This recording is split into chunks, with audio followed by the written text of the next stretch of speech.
اهلا وسهلا حبيباتي، نتمنى تكونوا بخير وعلى خير ونبداو كلامنا بالصلاه على اشرف الخلق. اللهم صل وسلم على سيدنا محمد. اليوم غادي نوجد معكم هاد الكيك اللي كتجي رائعه ما شاء الله، بدون دقيق وبمكونات جد بسيطه وناجحه 100%. بالنسبه للناس اللي ما كتصدقش معاهم الكيك ديال الدقيق كتجيهم مدقسه او معجنه، غير جربوا هذه كتجي 100% ناجحه. ننتقلوا للمكونات. عندي 3 ديال البيضات، ثم عندي نص كاس ديال الزيت وكاس ديال السنيده وكاس ديال الحليب يكون عادي يعني ما دافي ما والو. بالنسبه لهاد البسكوي راه معروف صابلي سميتو ديال الكوك، كيتباع بدرهم القطعه وفيه 8 كل يعني واحد فيه 8 ديال القطع.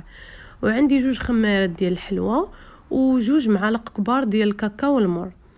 هادو هما المكونات بسيطه. بالنسبه للمول انايا غادي ندير هاد المول المستطيل، دهنته بالزبده ورشيته بالكاكاو والمر. تقدروا ديروا اي مول كان عندكم. انا راه الا دخلتوا عندي الانستغرام راه كنت كنديرها في المول العجيب اولا في المول الداير، يعني اي مول كان عندك كتاخذوا واحد الطراب كهربائي كنديروا ليه 3 ديال البيضات كيف ما كتشوفوا، ونص كاس ديال الزيت وكاس ديال الحليب وكاس ديال السنيده، وكنطحنوا المكونات حتى يتجانسوا مع بعضياتهم.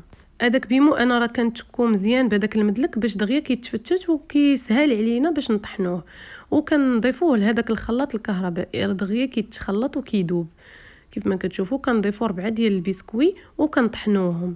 من بعد كبيداتي كنضيفوا 2 معالق كبار ديال الكاكاو المر، ثم كنطحنوهم كذلك حتى تيطحنوا لنا مزيان. عاد كنضيفوا ليهم 2 خمارات ديال الحلوى حتى الاخر. هذاك المول كنصبوا فيه الخليط وكندخلوه الفران.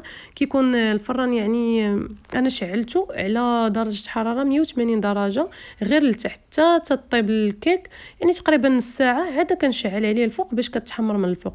ملي كدوز نص ساعه تقلبوه بالكيردو كتلقاوها نشفات. كيف ما كتشوفوا راه كتجي مفشفشه ومخرقه حتى من الداخل وكتجي زوينه القوام ديالها. بالنسبه لهداك الكاكاو المور شي كتشبيه الكيكه كحله كيجي زوين حسن من الدقيق، كتبان شهبه ولا المهم كتبان بيضه. بالنسبه للصلصه انايا درت 4 القطع ديال الشوكولا تقريبا ذوبتهم في حمام مريم، وغنضيف عليهم دانيت شوكولا. كنحرك هذاك المكونات مزيان وكنديرهم في حمام مريم عاوتاني حتى تيسخنوا. بالنسبه لهذاك دانيت تقدروا الا بغيتوش ديروا هاد الصلصه تقدروا ديروا غير دانيت واحد كدهنوا به الكيك.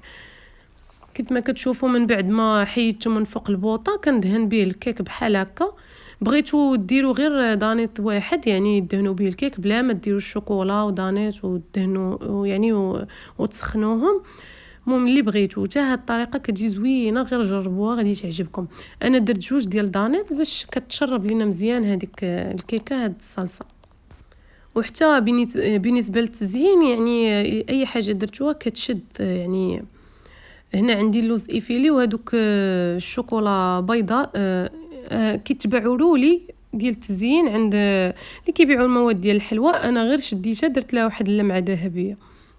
كيبقى لكم تزيين على حسب الذوق، كل واحد والذوق ديالو. انا درت هاد التزيين يعني بسيط وشويه كيبان مشارجي انا حتى الاخر قلت هادشي جا مشارجي. لكن بالنسبه للعيد او المناسبات الدراري الصغار كيعجبهم داك يعني الحلوه اللي كتكون عاطيه العين شويه يعني مزينه بواحد الطريقه مشارجيه. وكيبقى لكم تزيين على حسب الذوق. تقدروا ديروا كاوكاو مهرمش اولا الفيرميسيل ديال الشوكولا نوار اللي بغيتو ديروه.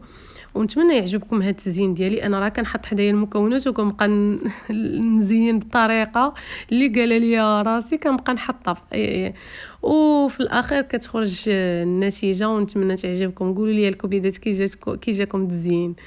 انا في الاخر مي شفتها جاتني شويه مشارجيه، لكن كيبقى لكم تزيين نتوما على حساب الذوق.